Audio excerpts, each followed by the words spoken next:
Hello students, आज हम बात करेंगे बीकॉम सेकेंड ईयर सेमेस्टर 3 के इंडियन फाइनेंशियल सिस्टम के topic commercial banking system part 3 के बारे में, जिसके अंतर्गत हम आज डिस्कस करने जा रहे हैं criticism of commercial banks, problems और challenges in commercial banks and recent developments in commercial banking in India. So firstly we cover here the criticism of commercial banks. तो पहला हमारा जो टॉपिक है वो है criticism of commercial banks. No doubt Bharat में जो कमर्शियल बैंक्स है बहुत ही अच्छे से काम कर रहे हैं। 1991 के लिबरलाइजेशन के बाद कमर्शियल बैंक्स की जो भूमिका है वो बहुत बढ़ गई है, क्योंकि जो इकोनॉमी है वो ग्रो कर रही है और इंडस्ट्रियलाइजेशन हो रहा है, तो कमर्शियल बैंक्स की भूमिका बढ़ती जा रही है। लेकिन उसके बावजूद भी बहुत सी ऐसी कमियां हैं जिसे क्रिटिसाइज़ किया जाता है कमर्शियल बैंक्स के। तो वो कौन कौन सी क्रिटिसिज्म है जिसको कहा गया है, बताया गया है, जो कमर्शियल बैंक्स में जो भी कमियां हैं उसके बारे में आज हम बात कर रहे हैं। So first is lack of efficient banking system. जो बैंकिंग सिस्टम है वो पूरी तरह से एफिशिएंट नहीं है। उसके कुछ कारण हैं, क्योंकि अभी भी जो कुछ एरियाज़ हैं जो अभी भी वहाँ पर ब्रांचेस नहीं हैं, जिसमें कुछ अर्बन एरियाज़ हैं, कुछ सेमी अर्बन एरियाज़ हैं, कुछ रूरल एरियाज़ हैं, कुछ रिमोट एरियाज़ हैं, जहाँ पर अभी भी बैंक्स जो हैं अपनी ब्रांचेस को ओपन नहीं कर पाए हैं, जिसके कारण से वहाँ के जो लोग हैं वो बैंकिंग फैसिलिटीज़ का फ़ायदा नहीं ले पाते हैं। इवन जो एम्प्लॉयज़ हैं जो कमर्शियल बैंक्स में काम कर रहे हैं, उनमें से बहुत से एम्प्लॉयज़ जो है बहुत ही रूडली बिहेव करते हैं। उनका बिहेवियर अपने कस्टमर्स के लिए कोऑपरेटिव नहीं होता है। और जो एम्प्लॉयज़ हैं वो जो रूरल लोग हैं, जो रिमोट एरियाज़ में लोग हैं, उनकी समस्याओं को भी पूरी तरह से नहीं समझ पाते हैं और पूरी तरह से उन्हें जो है बैंकिंग फैसिलिटीज़ का फ़ायदा नहीं दे पाते हैं। नेक्स्ट जो क्रिटिसिज्म है वो है fail to mobilise rural deposits. जो बैंक हैं आज भी असमर्थ हैं रूरल डिपॉजिट्स को मोबिलाइज करने में। अभी पूरी तरह से रूरल डिपॉजिट जो है बैंक्स में नहीं आ पाया है। उसके कुछ कारण हैं। वो कारण क्या है कि जो बैंकिंग फैसिलिटी है वो भी अवेलेबल नहीं है रूरल एरियाज़ में बहुत सी जगह पर। और जो लोग हैं they are not very much aware about the banking facilities. और जो बैंक्स हैं उनमें जो लोगों का है अभी भी पूरी तरह से विश्वास नहीं बना है, अनट्रस्ट है उसमें। जो गांव के लोग हैं वो पूरी तरह से अभी भी बैंक्स की फैसिलिटीज़ में, बैंक्स में विश्वास नहीं करते हैं। और उनका जो माइंड सेटअप हो चुका है उसके कारण से भी लोग जो है अपना पैसा है वो पोस्ट ऑफिस में या लोकल मनी लैंडर्स के पास डिपॉजिट करना पसंद करते हैं as compared to the banks. Next point है less loans to poor section. Poor section को जो बैंक्स हैं अभी भी पूरी तरह से लोन्स प्रोवाइड नहीं कर पाए हैं। उसका कारण है नॉन अवेलेबिलिटी ऑफ सिक्योरिटीज़, क्योंकि जो पुअर सेक्शन है उनके पास कई बार सिक्योरिटी अवेलेबल नहीं होती है उसके अगेंस्ट मॉर्गेज करने के लिए। और हो सकता है कि सिक्योरिटी का जो वैल्यू है वो भी उतना नहीं है जितना बैंक्स की रिक्वायरमेंट्स हैं, तो जिसके कारण से पुअर सेक्शन को उतना लोन भी नहीं मिल पाता है। Next political influence. जो बैंक्स हैं उसमें जो है पॉलिटिकली इन्फ्लुएंस बना रहता है। उसका कारण क्या है? उसका कारण है कि पॉलिटिकल जो प्रेशर है हमेशा बने होने से जो लोन्स का एलोकेशन है वो भी प्रॉपर नहीं हो पाता है। इवन जब ब्रांचेस को इस्टेब्लिश किया जाता है, नई ब्रांचेस को बनाने की बात आती है, तो भी पॉलिटिकल इन्फ्लुएंस बना होता है। और जो एम्प्लॉयज़ की अपॉइंटमेंट है बैंक्स की, उसमें भी पॉलिटिकल इन्फ्लुएंस हमेशा बना रहता है और रेड टेपिज्म की हमेशा संभावना बनी होती है, यानी कि भाई भतीजावाद बना हुआ होता है। नेक्स्ट है biasness in public sector banks. तो ये भी एक क्रिटिसिज्म है कमर्शियल बैंक्स का कि जो बायसनेस भी बनी होती है, जो भी सीनियर मोस्ट है या जो भी सीनियरिटी पर है उसका इन्फ्लुएंस भी बना होता है। और जिन्हें वो हरास करना चाहते हैं वो उन्हें हरास करते हैं, और जिनको प्रेफरेंस देनी होती है उन्हें प्रेफर भी करते हैं। तो नेपोटिज्म वहाँ पर एग्जिस्ट करता है। Next is excessive credit creation. कई बार बैंक बहुत ज़्यादा क्रेडिट क्रिएट कर देते हैं। क्रेडिट क्रिएट करते हैं यानी कि ज़्यादा से ज़्यादा लोन प्रोवाइड करते हैं, जिससे कि क्या होता है कि मार्केट में मनी सप्लाई बढ़ जाती है। मनी सप्लाई बढ़ने से प्राइसेस में पर इफेक्ट पड़ता है और प्राइसेस भी इंक्रीज हो जाते हैं और जिसके कारण से भारत में या देश में इन्फ्लेशन की समस्या पैदा हो जाती है। नेक्स्ट है malfunctioning of banks may lead to financial crisis. Banks हैं जो है वो भी उनकी में माल फंक्शनिंग बनी रहती है, जैसे अभी पीछे बहुत सारे ऐसे केसेस आए हैं जिसके कारण से माल फंक्शनिंग जो है नज़र आती है, जैसे कि बहुत सी कंपनीज़ के बारे में आया, बहुत से जो लोन दिए गए विदाउट द प्रॉपर सिक्योरिटीज़ दिए गए या एक्सेसिव लोन्स थे जिसमें प्रॉपर सिक्योरिटीज़ को नहीं दिया गया या उन सिक्योरिटीज़ को चेक ही नहीं प्रॉपरली किया गया, जिसके कारण से नॉन परफॉर्मिंग एसेट्स जो हैं बढ़ती जा रही हैं और जो बैंक्स के फेलियर का कारण बन रही हैं। Next is higher interest rate. जो इंटरेस्ट रेट है वो भी हायर होती जा रही है। कैसे कि जो हमारे देश की जो इंटरेस्ट रेट है वो डेवलप्ड कंट्रीज़ के जो बैंक्स हैं उनके कंपैरेटिवली ज़्यादा है, जिसके कारण से हमारी देश जो है दूसरे देश के बैंक्स के मुकाबले जो है मुकाबला नहीं कर पाता, कम्पीट नहीं करता है due to higher cost. Higher cost means higher interest rate. तो ये कुछ एक क्रिटिसिज्म है जिसके कारण से कमर्शियल बैंक्स अभी भी उतना सक्सेसफुली वर्क नहीं कर पा रहे हैं। ज़रूरत है कि कमर्शियल बैंक्स में इन सब चीज़ों को लेकर सुधार करने की, सिक्योरिटीज़ पर चेक करने की, जो लोन्स दिए जाते हैं उन्हें उनकी रिव्यू करने की, और जिन लोगों को लोन दिया जाता है उन्हें बार बार मैसेजेस या रिमाइंडर भेजकर उनसे रिफ़ंड की, यानी कि जो भी उनकी किस्तें बनती हैं कि वो जल्दी से जल्दी उन्हें वापस करें। रूरल एरियाज़ में ज़्यादा से ज़्यादा ब्रांचेस को इस्टेब्लिश करना ये भी बहुत ज़रूरी हो गया है ताकि रूरल एरियाज़ को भी डेवलप किया जा सके।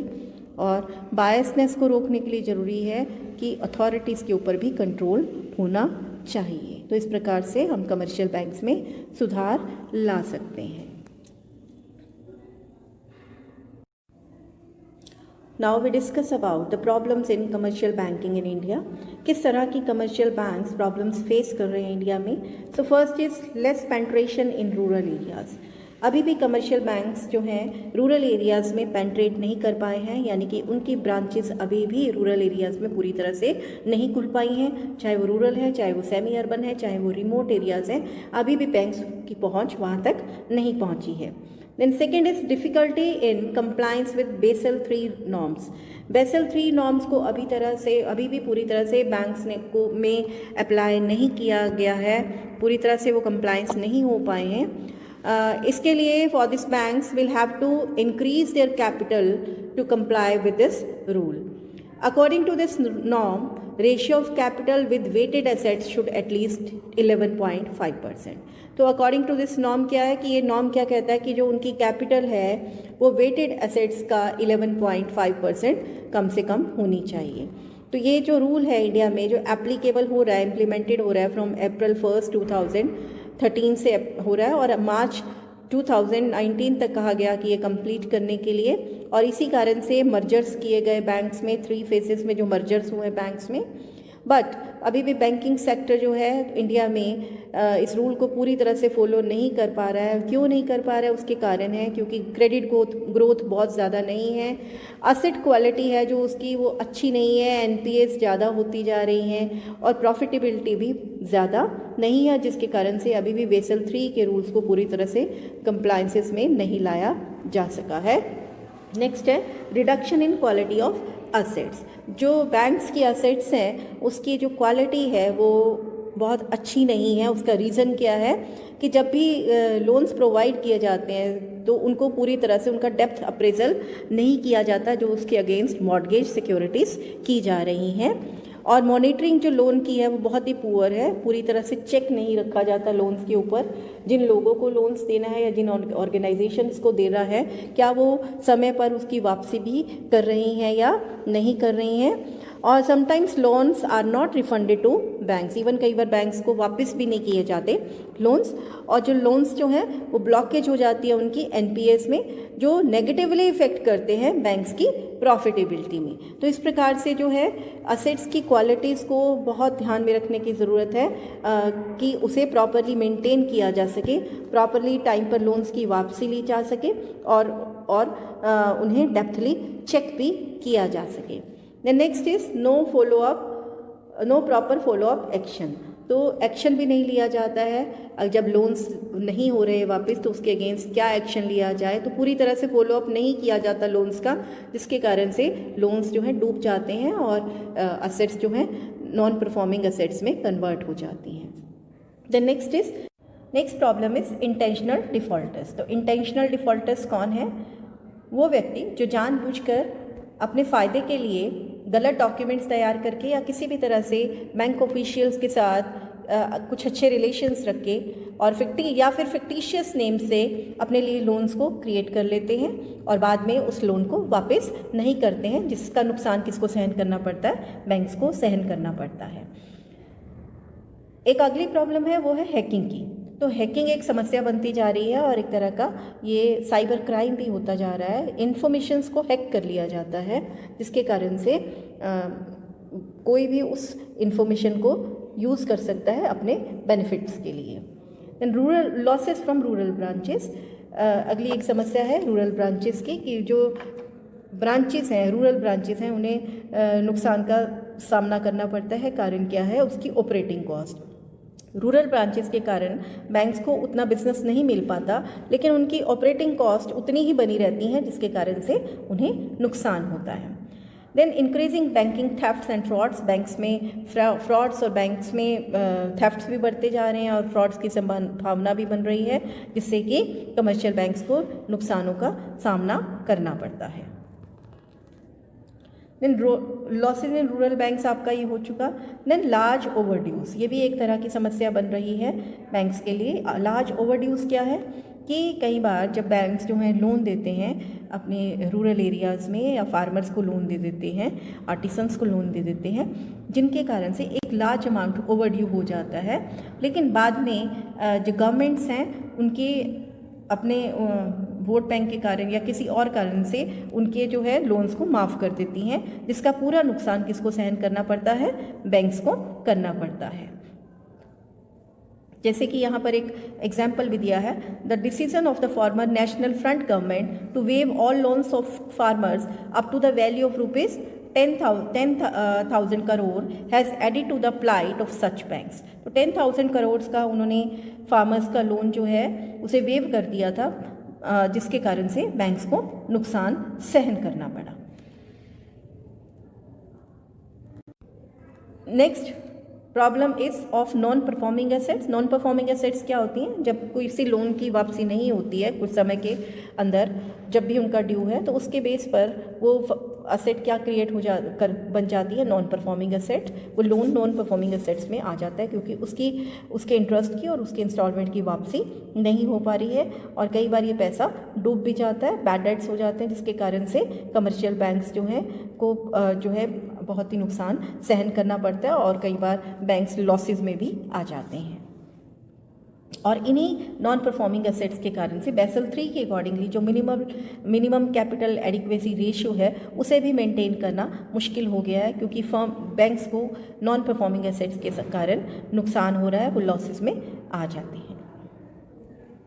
Then competition from non banking financial institution. तो ये भी एक बन रहा है कि कंपटीशन है नॉन बैंकिंग फाइनेंशियल इंस्टीट्यूशंस हैं, जैसे कि म्यूचुअल फंड्स हैं, हाउसिंग फाइनेंस कॉरपोरेशंस हैं, लीजिंग एंड इन्वेस्टमेंट कंपनीज हैं, LIC, GIC, तो बहुत सी UTI, ये बहुत सारी ऐसी कंपनीज हैं जो कि बैंक्स के साथ compete करती हैं, जिसके कारण से बैंक्स को उतना बिजनेस नहीं मिल पाता जितना उनकी रिक्वायरमेंट होती है। तो all these institutions compete closely with commercial banks in attracting public deposits and offer higher rate of interest than are paid by the commercial banks. Next is competition. इसके अलावा बात करेंगे foreign banks and private banks की, जो कि public sector banks के साथ compete कर रहे हैं और उससे बेहतर सर्विसेज दे रहे हैं, जिसके कारण से जो लोग हैं वो अपना डिपॉजिट प्राइवेट सेक्टर बैंक्स या फॉरेन बैंक्स में करवाना ज़्यादा बेहतर समझते हैं, जिससे कि बैंक्स में उतना बिजनेस नहीं मिल पा रहा है। देन पॉलिटिकल प्रेशर, ये तो बना ही हुआ है, ठीक है, जिसने के कारण से जो नेशनलाइज बैंक्स हैं उनकी ग्रोथ जो है कहीं ना कहीं रुक रही है, और नेशनलाइज बैंक्स हैं they face lots of difficulties due to various political pressures. Such pressures are created in the selection of personnel and grant of loans to particular parties without considering their credit worthiness. Next is bureaucratization is another problem faced by the commercial banks. This is indeed the result of nationalization. The smooth functioning of banks have been hampered by red tapeism, long delays, lack of initiative and failure to take quick decisions. तो bureaucracy के कारण भी banks को problems का सामना करना पड़ रहा है. तो इसके अलावा जो ये तो हमारी कुछ खास प्रॉब्लम्स थी जो कि फेस करनी पड़ रही हैं बैंक्स को. Now we talk about the recent developments. कौन कौन सी डेवलपमेंट्स हुई हैं बैंकिंग सेक्टर में आज की डेट में. Then entry of private sector banks and foreign banks, ये आपको बताया ही है कि ये भी अलाउ कर दिया गया है बैंक्स को. Next topic is recent developments in commercial banks. Commercial banks में कौन कौन सी डेवलपमेंट्स हुई हैं. First is entry of private sector banks and foreign banks.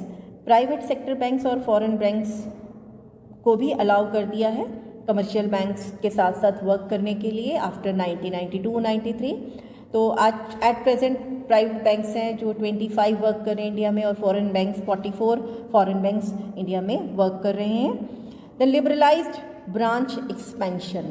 Branch expansions को भी लिबरलाइज किया गया है. कैसे, किस तरह से कि अगर कोई बैंक अपनी ब्रांच ओपन करता है किसी रूरल अर्बन या सेमी अर्बन एरिया में जहाँ पर पॉपुलेशन 50,000 से कम है तो उसे रिज़र्व बैंक ऑफ इंडिया की परमिशन लेने की आवश्यकता नहीं है. लेकिन 50,000 से ज़्यादा की पॉपुलेशन होने की समय में अगर वो ब्रांच खोलना चाहता है तो ऐसे में आरबीआई की परमिशन बनती है.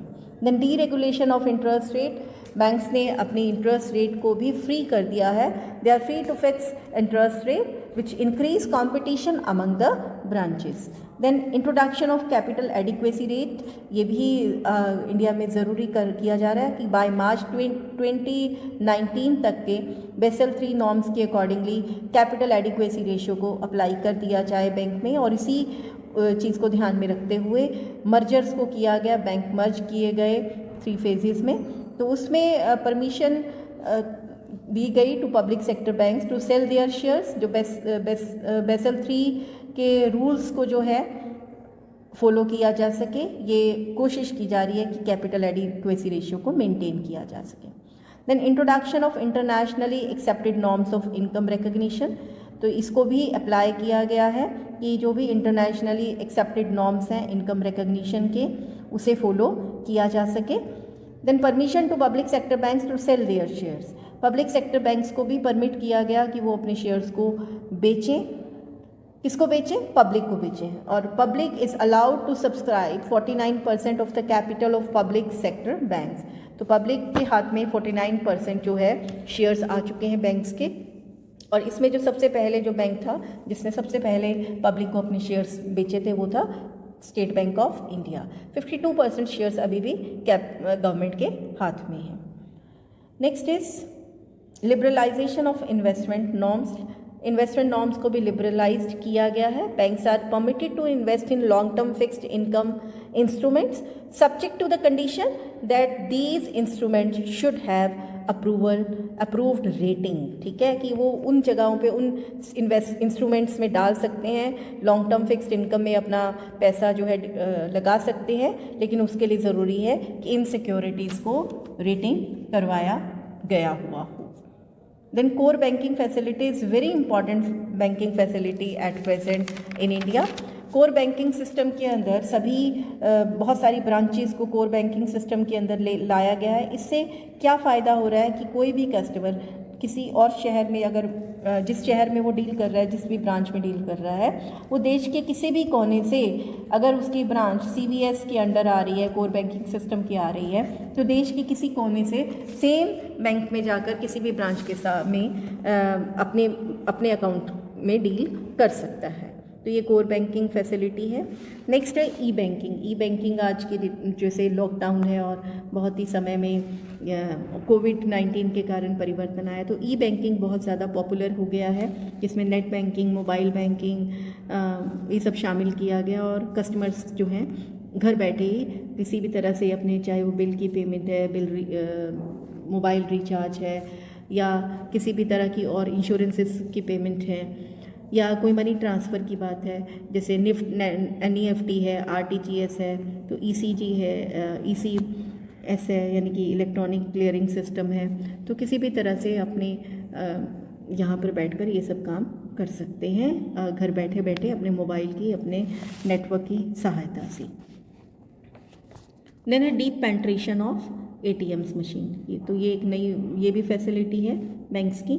बैंक्स जो हैं नई जगह जगह ATM मशीन्स खोलती हैं, जिसके कारण से कस्टमर्स हैं विड्रॉ कर सकते हैं मनी को, डिपॉजिट करवा सकते हैं, ट्रांसफ़र कर सकते हैं, या किसी भी तरह से अपनी बैंक बैलेंस के बारे में जानकारी प्राप्त कर सकते हैं। और ये ATM फैसिलिटीज़ 24/7 डेज़ के सर्विसेज पर अवेलेबल है। देन क्लियरिंग फैसिलिटी या ट्रांसफ़र फंड्स हैं, NEFT, RTGS, ECS जो है ये फैसिलिटी दी जा रही हैं क्लियर करने के लिए फ़ंड्स को या ट्रांसफ़र करने के लिए फ़ंड्स को। इसके साथ साथ एक और फैसिलिटी है cheque truncation system. Cheque truncation system में क्या होता है कि आपको चेक ड्रॉप करने की आवश्यकता नहीं है, चेक को स्कैन करवा दिया जाता है और उसके इमेज को जो है एक बैंक दूसरे बैंक में भेज देता है through email for necessary verifications, और वो चेक क्लियर कर लिए जाते हैं।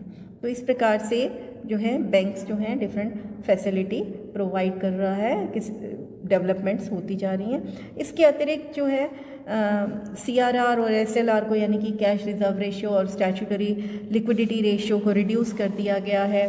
डेबिट और क्रेडिट कार्ड फैसिलिटीज़ प्रोवाइड की जा रही हैं। किसान क्रेडिट कार्ड्स प्रोवाइड किए गए हैं किसानों को, ताकि ज़्यादा से ज़्यादा बैंक्स की फैसिलिटी का यूज़ किया जा सके।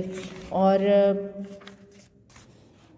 इंटरनल चेक और कंट्रोल सिस्टम को भी स्ट्रेंथन किया जा रहा है। Commercial banks, they are allowed to borrow from overseas financial markets up to 25% of paid up capital and free reserves. And commercial banks में कस्टमर ग्रीवेंस रिड्रेसल सिस्टम भी apply किया जा रहा है, ताकि कस्टमर की समस्याओं का समाधान हो सके। कमर्शियल बैंक्स में they have diversified their activities in other areas like insurance, demat account, mutual fund, merchant banking activities, issuing letters of credit, collection of trade bills, assistance in public issue of securities. These are also the other activities of the commercial banks. And very important but not the least, payments banks are also allowed to operate to provide some banking services. So these all are the recent developments in the banking system. Banking system को मजबूत बनाने के लिए कुछ suggestions हैं। Number 1, banks की जो capital है उन्हें बेसल 3 नॉर्म्स के अकॉर्डिंगली तैयार किया जाए और कैपिटल एडिक्वेसी रेशियो को मेंटेन किया जाए। कस्टमर्स के साथ अच्छे रिलेशनशिप एस्टैब्लिश किए जाए, ताकि कस्टमर्स की कोई भी प्रॉब्लम आती है या समस्या है उसका समाधान हो पाए, और एम्प्लॉयज़ जो हैं उनसे अच्छे रिलेशन एस्टैब्लिश कर सकें, ताकि बैंकिंग बिजनेस को बढ़ाया जा सके। देन है कि NPAs यानी कि नॉन परफॉर्मिंग एसेट्स को कम करने के लिए ज़रूरी है कि जिन बोरोअर्स को लोन दिया जाए उनकी क्रेडिट वर्दीनेस की जांच हो, ताकि सही रूप से लोन सही व्यक्ति के पास पहुंच सके, जो कि उसे बैंक को रिफ़ंड भी यानी कि उसे वापसी भी कर सके। इसके अलावा बैंक्स के लिए ज़रूरी है कि वहां पर research and market survey units को तैयार किया जाए, एस्टैब्लिश किया जाए, ताकि वो बैंक्स के किसी भी तरह की सर्वे में या किसी भी तरह के डेटा को कलेक्ट करने में बैंक्स की सहायता कर सकें, कस्टमर से फीडबैक ले सकें, बैंक्स के लिए नए एरियाज़ को फाइंड आउट कर सकें, और मॉडर्न टेक्नोलॉजी को भी यूज़ करने में बैंक की सहायता कर सकें। इसके अलावा ज़रूरी है कि बैंक जो है पॉलिटिकल प्रेशर से दूर रहे, ताकि जितने भी तरह से रिक्रूटमेंट्स की जा रही हैं बैंक्स में, या जो ब्रांचेस ओपन की जा रही हैं या लोन्स दिए जा रहे हैं, वो विदाउट एनी पॉलिटिकल प्रेशर हो और सही व्यक्ति के पास सही लोन पहुँचे, सही जगह पर ओपनिंग ब्रांचेस को ओपन किया जा सके और सही व्यक्तियों की रिक्रूटमेंट की जा सके। इंटरनल चेक और कंट्रोल सिस्टम को भी बैंक्स में अप्लाई किया जाना चाहिए, ताकि बैंक्स का सही रूप से खाता निर्माण हो सके और सही रूप से वो अपने खातों को मेंटेन कर सके। इसके अलावा बैंक्स के लिए ज़रूरी है कि वो समय समय पर अपने स्टाफ को ट्रेनिंग दे, जैसे जैसे समय बदल रहा है।